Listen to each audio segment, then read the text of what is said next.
سر ابو ذر غفاری رضی اللہ تعالیٰ عنہ کے تو حالات بیان کرنے کے لیے بڑا پتھر کا دل چاہیے، اتنے سوز و گداز والی زندگی۔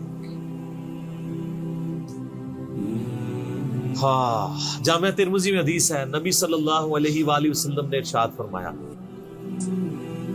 کہ اس نیلی چھتری کے نیچے ابو ذر غفاری سے سچا انسان کوئی نہیں۔ کون کہہ رہا ہے؟ نبی صلی اللہ علیہ وآلہ وسلم، جو خود صادق اور امین۔ اور جامعہ ترمذی میں ایک اور حدیث ہے، نبی علیہ السلام نے فرمایا کہ ابو ذر غفاری سے بڑھ کر کوئی عہد وفا کرنے والا اور زہد میں میری امت میں نہیں ہے۔ یہ میری امت میں عیسیٰ ابن مریم کی مثل ہے، ابو ذر غفاری۔ اور عیسیٰ ابن مریم وہ ہیں جن کے بارے میں روایتوں میں آتا ہے کہ وہ دنیا سے اتنے زاہد تھے کہ وہ برتن میں پانی بھی نہیں پیتے تھے، وہ کہتے تھے یہ دنیا کا مال ہے، اپنے ہاتھوں میں پانی پیا کرتے تھے۔ یعنی دنیا کو 3 طلاقیں دی ہوئی تھی۔ تو نبی علیہ السلام فرمایا میری امت میں سیدنا عیسیٰ ابن مریم کی مثل زہد میں ابو ذر غفاری ہے۔ یہ لفظ ہے ابو ذر غفاری، غفاری نہیں ہے لفظ، غفاری زیر ہے اور فا کے اوپر تشدید بھی نہیں ہے۔ تو ابو ذر غفاری رضی اللہ تعالیٰ عنہ علیہ السلام نبی علیہ السلام کے لاڈلے اصحاب میں سے تھے۔ صحیح بخاری میں ان کے قبول اسلام کا پورا واقعہ موجود ہے۔ ان تک جب دعوت پہنچی کہ اس طرح ایک پیغمبر آئے ہیں مکے کی سرزمین میں جنہوں نے دعوی نبوت کیا، تو یہ انہوں نے پہلے اپنے بھائی کو بھیجا کہ خیر خبر لے کے آؤ، تو انہوں نے بتایا ہاں اس طرح ایک شخص ہے۔ پھر یہ خود رخت سفر باندھ کے نبی صلی اللہ علیہ وآلہ وسلم کی خدمت میں حاضر ہوئے مکہ شریف میں۔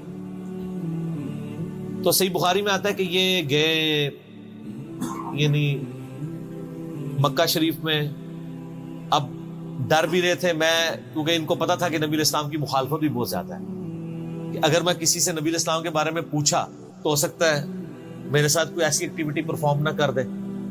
تو یہ حرم مکہ میں انہوں نے ڈیرا ڈال لیا اور کہتے ہیں میں جتنے دن وہاں رہا نا تو آب زمزم ہی پیتا تھا۔ جب میری کھجوریں ختم ہو گئی، زمزم کھانے کا کام بھی کرتا تھا اور پینے کا بھی، زمزم طاقت والا پانی۔ تو کہتے ہیں سب سے پہلے میری جس شخص سے ملاقات ہوئی وہ سیدنا علی ابن ابی طالب تھے رضی اللہ تعالیٰ عنہ علیہ السلام۔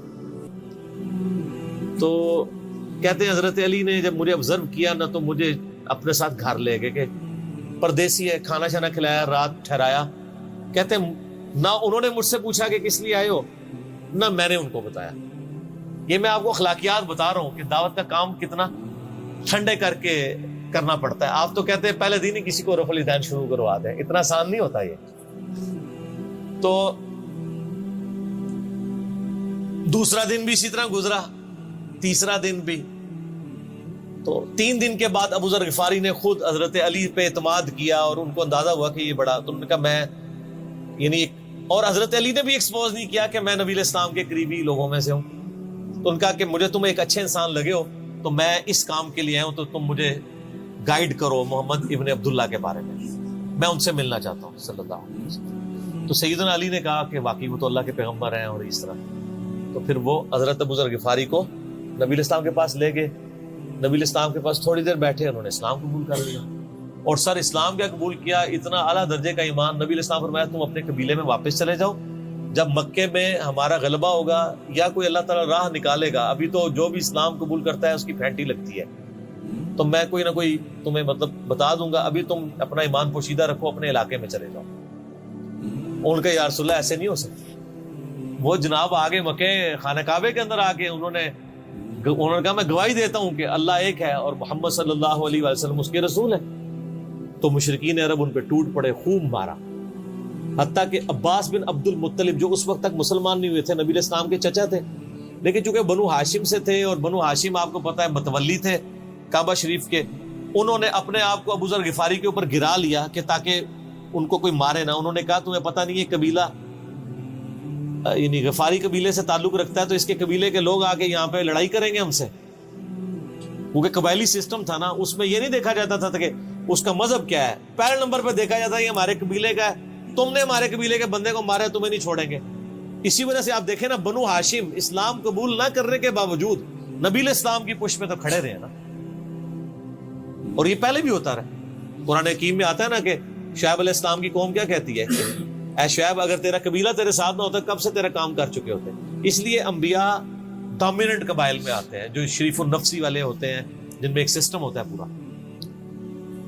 تو اور پھر جو ہے نا وہ اگلے دن پھر ابو ذر غفاری نے اس طرح کلمہ پڑھا، پھر ان کی پٹائی ہوئی، پھر حضرت عباس نے ان کو بچایا، اور پھر وہاں سے یعنی وہ چلے گئے۔ یہ پوری حدیث صحیح بخاری میں ہے، اور بلکہ بخاری میں پورا ایک چیپٹر ہے ابو ذر غفاری کے اسلام لانے کا واقعہ۔ امام بخاری نے ابو ذر غفاری کا پروٹوکول یہ رکھا ہے کہ اسلام کا پورا چیپٹر بنایا ہے ابو ذر غفاری کے اسلام لانے کا واقعہ۔ باقی یہ درویش صفت آدمی تھی، اور دنیا کو 3 طلاقیں دی ہوئی، اور وہ اس لیے کہ انہوں نے نبی علیہ السلام کو بڑا کلوزلی آبزرو کیا تھا۔ نبی علیہ السلام کی جتنی احادیث دنیا سے زہد اور دنیا پرستی کی مذمت پہ ہے نا، اکثر احادیث کے راوی ابو ذر غفاری۔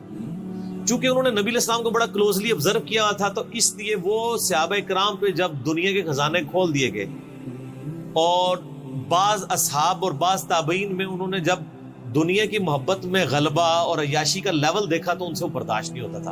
اور تو نبی علیہ السلام کی صحبت کی ہوئی تھی، خدا بے نیاز ہے۔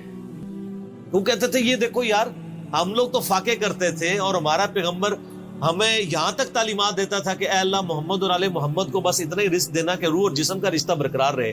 یہ حدیث بخاری و مسلم میں ہے، اور بخاری و مسلم میں حدیث ہے حضرت عمر کو نبی علیہ السلام نے ڈانٹتے ہوئے کہا، جب وہ چٹائی کے نشان دیکھے ان کا یا رسول اللہ رو پڑے کہ کیسر و کسرا تو دنیا کے مزے لوٹ رہے ہیں اور آپ اللہ کے نبی، تو آپ فرمایا کہ تم اس پہ خوش نہیں کہ وہ دنیا کے مزے لوٹیں اور تم آخرت کی سعادت لوٹو؟ اور لگتا ہے عمر تم پہ دنیا کی حقیقت آج بھی نہیں کھلی۔ جن لوگوں کے سامنے یہ ساری چیزیں تھیں، جن لوگوں نے نبی علیہ السلام کا وہ پیریڈ دیکھا تھا، پھر ان کو یہ بھی پتا تھا کہ بخاری و مسلم میں نبی علیہ السلام کے جو آخری خطبات میں سے شہدائے احد کے اوپر جو نماز جنازہ آپ نے 8 سال بعد پڑھی، اور وہاں پہ آپ نے جنازے یعنی ادھر قبرستان میں خطبہ دیا عبرت کے لیے، اور اس میں کئی چیزیں تھیں۔ ایک تو یہ تھی کہ یہ یہاں پہ وہ لوگ دفن ہیں جنہوں نے اسلام کے لیے قربانی دی ہے، اور ان کا پھل تم نے کھانا ہے۔ وہ دنیا سے اسی طریقے سے گئے ہیں، دفن میں نہیں دیا گیا کئی لوگوں کو۔ نمبر 2، اسی میدان میں مال غنیمت سمیٹنے کی وجہ سے ایک فتح شکست میں بدل گئی تھی، جبکہ اللہ کے نبی بھی موجود تھے، اللہ نے اس کا بھی لحاظ نہیں کیا، اور وہ فتح شکست میں بدل گئی کہ انہوں نے مال غنیمت لپیٹنے میں نبی علیہ السلام کی حکم حدولی کر دی، تو تاکہ بعد میں یہ معاملہ نہ ہو۔ تو آپ کا خطبہ بخاری مسلم دونوں میں ہے۔ آپ نے فرمایا کہ، اور حضرت عقبہ ابن عامر کہتے ہیں میں نے آخری دفعہ نبی علیہ السلام کو ممبر پہ اسی دن دیکھا تھا۔ آپ نے فرمایا کہ میں اللہ کی قسم اپنے حوض کوثر کو اس وقت دیکھ رہا ہوں، اللہ نے دکھا دیا، اور آپ نے فرمایا کہ مجھے یہ خطرہ نہیں ہے کہ تم میرے بعد شرک کرنے لگو، لیکن مجھے ڈر ہے کہ تم دنیا کے مال میں پھنس جاؤ گے، اور پھر تم ایک دوسرے کو قتل کرو گے جس طرح اگلی قوموں نے کیا، اور تم بھی تباہ و برباد کر دیے جاؤ گے جس طرح اگلے۔ اس سے زیادہ کیسے آپ ڈر سناتے؟ اب یہ ساری چیزیں موجود تھیں۔ آپ فرمایا مجھے خطرہ یہ ہے کہ دنیا کا مال تم پہ کھول دیا جائے گا، ان قریب کیسر و کسرا کے خزانے تمہارے پاس آ جائیں گے، جو بخاری مسلم میں آتا ہے نا کہ نبی علیہ السلام نے کہا کہ مجھے اللہ نے 2 خزانے عطا کر دیے، ٹھیک ہے، زمین کی خزانوں کی چابیاں، اور جس سے وہ بریلویوں نے کچھ اور ہی قیدا بنا لیا۔ اس میں موجود ہے کہ کیسر و کسرا کے خزانے، یعنی آپ کو بتایا گیا کہ رومن اور پرشین امپائر جو ہے مسلمان فتح کر لیں گے یرموک اور قادسیہ کے اندر، اور مسلمانوں کے پاس وہ دولتیں آ جائیں گی، پھر آہستہ آہستہ وہ بھی اسی دنیا کی محبت کا شکار ہو جائے گی۔ اب یہ ساری باتیں حضرت ابو ذر غفاری کے سامنے تھی، حتیٰ کہ صحیح بخاری میں آتا ہے کہ ابو ذر غفاری کہتے ہیں مجھے دن یاد ہے کہ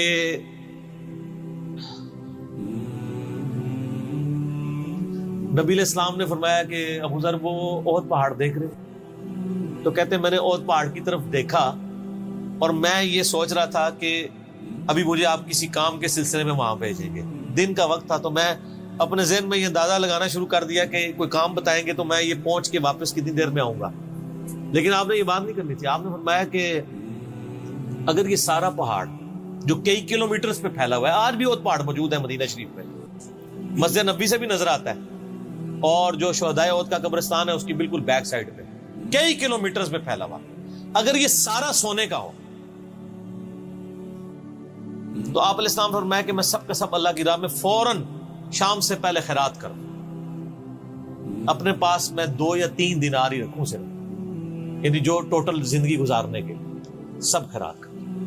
اب مجھے بتائیں جن لوگوں نے، یہ ابو ذر غفاری راوی، جن لوگوں نے یہ حدیثیں حضور سے سنی ہوئی تھی، جب وہ یہ دیکھتے تھے کہ رومن اور پرشین امپائر کے گرنے کے بعد جب مسلمانوں کے پاس خزانے آئے ہیں اور حضرت عثمان کے دور میں لوگوں کے لاکھوں روپے آج کے وظیفے لگ گئے ہیں گھر بیٹھے، وہ بھی انہی عیاشیوں میں پڑ گئے، تو ان کو یہ چیزیں ہضم نہیں ہوتی تھی۔ تو یہ شام ہجرت کر گئے تھے۔ نبی علیہ السلام نے پہلے ہی کہا تھا، المستدرک الحاکم میں تو ڈیٹیل موجود ہے۔ آپ کس بت کی شبیہ ہے؟ اتنا وقت پھر کبھی اگر سنا کہ تم نے کوئی فتویٰ دیا ہے تو تمہاری زبان کھینچ لوں گا، جاؤ دفع ہو جاؤ۔ یہاں پہ میں آپ کو ضمن بتا دوں، اکثر لوگ صحابہ کرام کے حالات و واقعات کے بارے میں پوچھتے ہیں، مطلب پوری زندگیاں لگ جائیں تو وہ واقعات بیان کرتا رہے انسان، ختم نہیں ہوتا۔ اس میں 3 بڑی کتابیں ہیں جو یعنی اہل سنت کے ائمہ نے لکھی ہیں۔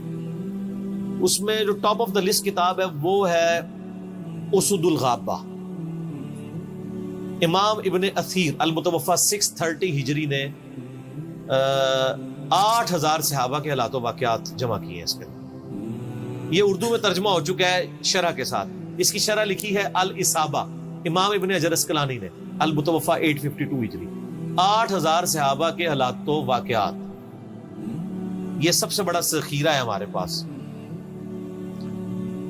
اسد الغابہ کی شرح الاصابہ، اور ایک اور کتاب ہے امام ابن عبد البر المتوفی 463 ہجری، الاستیاب ان کی کتاب ہے۔ اب وہ ابھی اردو میں ٹرانسلیٹ نہیں ہوئی ہے۔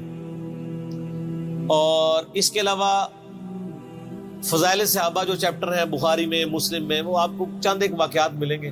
ڈیٹیلڈ آپ کو المستدرک للحاکم میں جو 4تھی اور 5ویں جلد ہے نا، جو اردو ترجمے والی بریلویوں نے چھاپی ہے، وہ تو ساری ہے ہی صحابہ کرام کے بارے میں، اور ڈیٹیلڈ حالات ہیں۔ ابو ذر غفاری کے بارے میں بھی آپ کو آلموسٹ جتنی میں حدیثیں بیان کر رہا ہوں آپ کو مل جائیں گی۔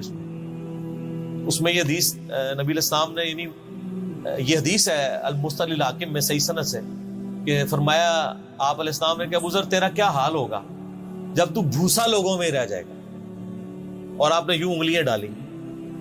اور ابو ذر غفاری کا انتقال 32 ہجری میں ہوا ہے حضرت عثمان کے دور میں۔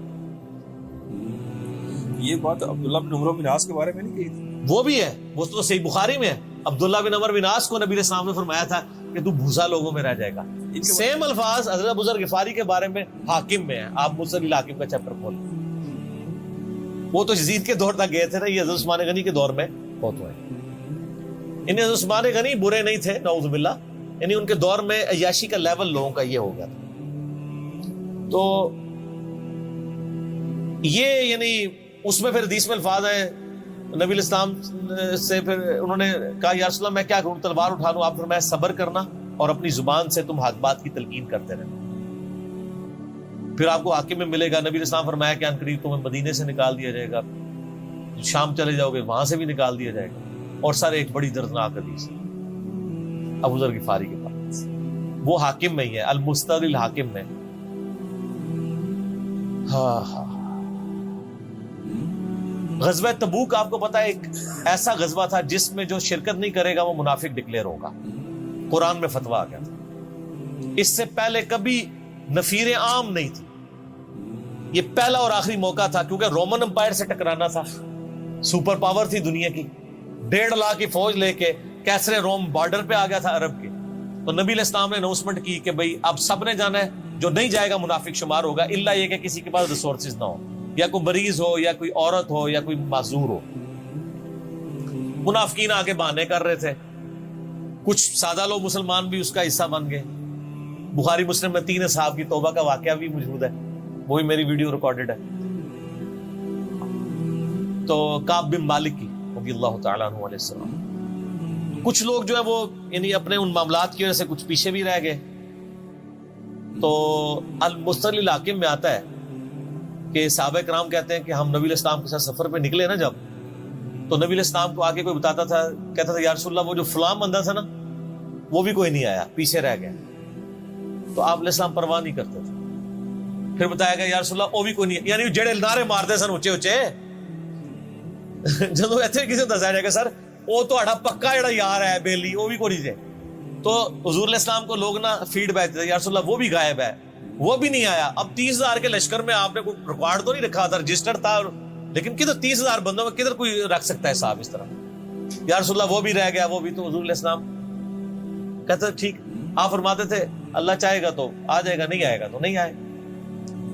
تو کسی نے کہا کہ وہ ابو ذر غفاری بھی پیچھے رہ گئے.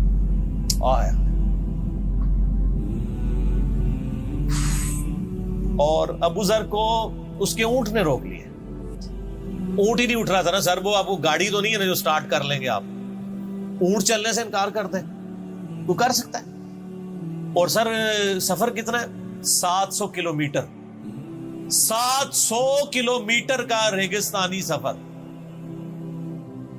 آج کے دور میں بھی کرنا مشکل ہے. سائیکل پہ نہیں آپ کر سکتے، پیدل تو آپ سوچ بھی نہیں سکتے. اونٹ کے بغیر کیسے ہو سکتا ہے؟ جس میں آپ کو اونٹ اس لیے بھی ضروری ہے کہ اس کے اوپر آپ نے سامان لادنا ہے. پانی نہیں راستے میں پینا. ریگستان میں تو کئی کلومیٹر تک کچھ بھی نہیں ہوتا، بھوکے پیاسے مریں گے. پھر آپ قافلے سے بھی جدا ہیں. تو ابو ذر غفاری کوشش کرتے رہے کہ اس طریقے اونٹ. اسی دوران قافلہ نکل گیا آگے، تو وہ اونٹ اٹھا ہی نہیں ہے. تو حضرت ابو ذر غفاری نے اپنا سامان اپنی پیٹھ پہ لاد دیا، پیدل چل پڑے. ریگستانی سفر. حاکم کی روایت ہے کہ ہم نے دیکھا دور سے ایک اکیلا شخص آیا جس کی پیٹھ کے اوپر بورا لدا ہوا ہے.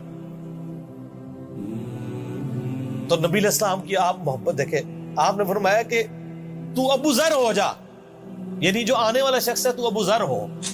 یعنی حضور نے خواہش کا اظہار کیا. آپ کو نظر تو نہیں آ رہا تھا یہ کون آ رہا ہے، آپ کی محبت. آپ کو پتا تھا ابو ذر غفاری نہیں رہ سکتا پیچھے. تو صحابہ کہتے ہیں آپ نے فرمایا تو ابو ذر ہو جا. تو صحابہ کہتے ہیں تھوڑی دیر بعد جب وہ قریب آئے تو ہم نے پہچان لیا ابو ذر غفاری ہیں. تو جب ہم نے پہچان لیا نا تو حضور علیہ السلام نے ان کے پہنچنے سے پہلے آپ نے فرمایا ابو ذر کو دیکھو اکیلا آ رہا ہے، اکیلے ہی دنیا سے جائے گا اور قیامت دن بھی اکیلا اٹھایا جائے گا. یہ اس حدیث کا بھی کچھ حصہ باقی ہے، میں بعد میں بیان کروں. پہلے میں اس کو کنکلوڈ کر لوں کہ صحیح بخاری میں آتا ہے کہ حضرت ابو ذر غفاری شام چلے گئے تھے. وہاں پہ چونکہ گورنر تھے حضرت معاویہ رضی اللہ تعالیٰ عنہ. وہ قرآن کی وہ جو سورہ توبہ کی آیات ہے نا، تو حضرت معاویہ کہتے تھے یہ تو اہل کتاب کے بارے میں آیات نازل ہوئی ہیں. تو وہ کہتے تھے نہیں، یہ سب کے بارے میں ہے. اب شرعی حکم یہ ہے کہ مال آپ جوڑ سکتے ہیں اگر آپ زکوٰۃ دے رہے ہیں، لیکن یہ پسندیدہ نہیں ہے.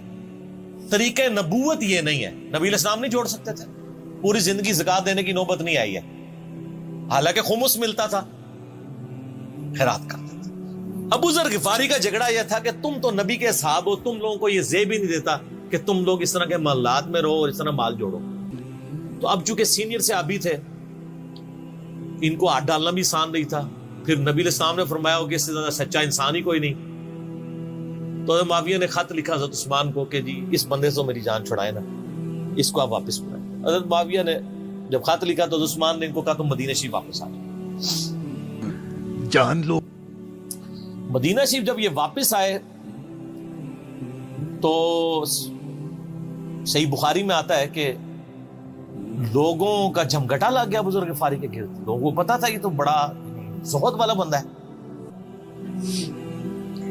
تو ابو ذر غفاری وہی حدیثیں سنایا کرتے تھے کہ حضور نے فرمایا یہ پہاڑ سونے کے برابر ہو تو میں خیرات کر دوں گا. جبکہ باقی صاحب کہتے تھے کہ مال جوڑنا جائز ہے اگر زکوٰۃ کوئی دیتا رہے. وہ یہ کہتے تھے کہ یار یہ تم لوگوں کو تو زیب نہیں نہ دیتا، یار تم لوگ تو یہ باتیں نہ کرو، تم لوگ نبی کی صحبت یافتہ ہو، تم لوگوں کو تو زہد ہونی چاہیے تم لوگوں کی زندگی میں. اب لوگوں کا ہجوم ان کے گرد لگ گیا اور پھر حضرت عثمان نے ان کو خلیفہ وقت بلایا اور کہا کہ یار تو خود ہی مدینہ شریف چھوڑ کے یہاں سے چلا جا، تیری وجہ سے فتنہ کھڑا ہو. حضرت عثمان نے کہا میں نے تو نبی علیہ السلام سے سنا تھا کہ حکمرانوں کی اطاعت کرنا، صبر کر لینا. تو ایک زبدہ نامی کا ایک گاؤں تھا مدینہ شریف کے پاس، شہر سے ہٹ کے. تو وہ پھر وہاں پہ ہجرت کر کے. آپ دیکھیں ریونج کیسا تھا, لوگ کتنے ڈرے ہوئے تھے کہ ابو ذر اپنی بوڑھا شخص 80-90 سال کا بابا اپنی ایک بڑھیا بیوی کو لے کے اس عمر میں شہر بدر ہو رہا ہے اکیلا. آج نہیں آپ سوچ سکتے کسی جگہ آپ اکیلے جا کے پڑاؤ کریں, کسی بیابان کے اندر, ریگستان کے اندر. اس زمانے میں آپ سوچ رہے, آج کل بھی آپ مدینہ شریف کے گر چلے ہیں تو آپ وہاں نہیں ایک رات بھی گزار سکتے. تو کوئی شخص حضرت ابو ذر غفاری کو سی آف کرنے نہیں آیا سوائے حضرت علی کے, اور وہ بھی مدینے کی باؤنڈری تک آئے. ان کو پتا تھا ان کے سٹانس کے بارے میں مدینے کی باؤنڈری سے باہر نہیں جاؤں. اگر مجھے کوئی اس طرح کا یعنی حکم اجازت مل جاتی تو میں تیرے ساتھ جاتا. ایران والوں نے حضرت علی علیہ السلام کے زندگی کے آخری 10 سال کے اوپر ایک فلم بنائی ہے, امام علی علیہ السلام. اس میں ابو ذر غفاری کے سارے واقعات انہوں نے فلمائے ہیں. دیکھنے والے جب مولا علی چھوڑنے آتے ہیں, پھر جو ان کی ڈیبیٹس ہوتی ہیں مدینہ شریف میں لوگوں کے ساتھ, وہ ساری انہوں نے ویڈیو میں فلما دی. جو تجھے کفن دے کے دفنائے گا اور جنازہ بھی پڑے گا, تو نے فکر نہیں کرنی, جب میں مر جاؤں تو میرے آ کے ان کے مرنے کے بعد مسلمانوں کا ایک قافلہ دور سے آ رہا تھا. تو اسی مستقل حاکم کی حدیث میں آتا ہے کہ سر قافلہ بھی سنے پھر کون ہے, عبداللہ ابن مسعود. ابو ذر غفاری بھی زہد کے امام, ابن مسعود بھی زہد کے امام, ابو درداء بھی زہد کے امام.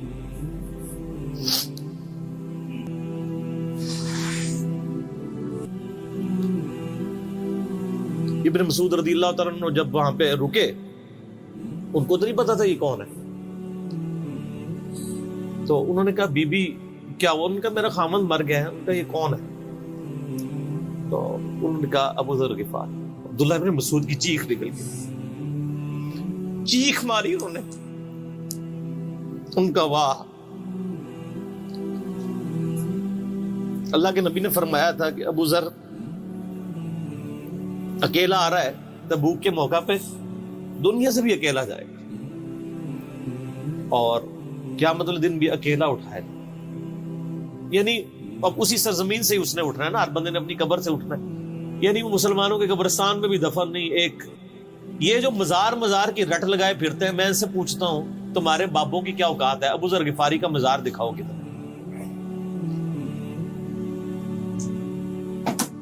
جو اس روئے ارض پہ نیلی چھتری کے نیچے سچا ترین انسان جس کو اللہ کے نبی کہہ رہے ہیں, اس کا کوئی مزار نہیں ہے. غریب المتنی میں مرا ہے, اس کی قبر بھی ایسی جگہ ہے جہاں مسلمانوں کے پاس قبریں بھی کوئی نہیں ہے. ایک ریگستان میں اکیلی قبر ہے, اس قبر کا بھی کسی کو نہیں پتا, اس پہ کوئی مزار بھی نہیں ہے, اور قیامت دن بھی اکیلا اٹھایا جائے گا. یعنی قیامت تک وہاں پہ کوئی قبرستان بھی نہیں بنے گا. ظاہر نبی علیہ السلام کی یہ بھی خبر ہے, تو کیا وہ ناکام ہو گیا؟ اگر مزارات ہی دلیل ہے کامیابی کی, تو عبداللہ ابن مسعود رضی اللہ تعالیٰ نے ان کو غسل دیا, کفن دیا اور دفنا دیا. یہ پوری ڈیٹیلز آپ کو المستقل حاکم میں مل جائے گی. تو ابو ذر غفاری ان چند شخصیات میں سے ہیں جن میں پوری امت کا اتفاق ہے ان کی نیکوکاری کے اوپر. شیعہ بھی ان کو بہت رسپیکٹ دیتے ہیں, اہل سنت بھی دیتے ہیں, صوفیاء کے ہاں بھی ان کو امام مانا جاتا ہے زہد کی وجہ سے. آپ تصوف کی جتنی کتابیں پڑھیں, چاہے امام غزالی کی ہوں, رسالہ کو شیریہ پڑھیں, اور لوگوں کو بھی پڑھنا شروع کریں, تو ابو ذر غفاری آپ کو زہد کے امام کے طور پہ ملیں گے کہ ان کی زندگی میں یعنی یہ زہد تھا, انہوں نے کس طرح کی زندگی گزاری. سر لوگ مجمع میں مرتے ہیں, ان کو یاد کوئی نہیں کرتا, اور ابو ذر غفاری کو آج بھی دنیا یاد کر رہے ہیں, ہم بھی یاد کر رہے ہیں رضی اللہ تعالیٰ علیہ السلام. اللہ تعالیٰ قیامت والے دن میں ایسے نیکوکار لوگوں کا ساتھ نصیب فرمائے. آمین.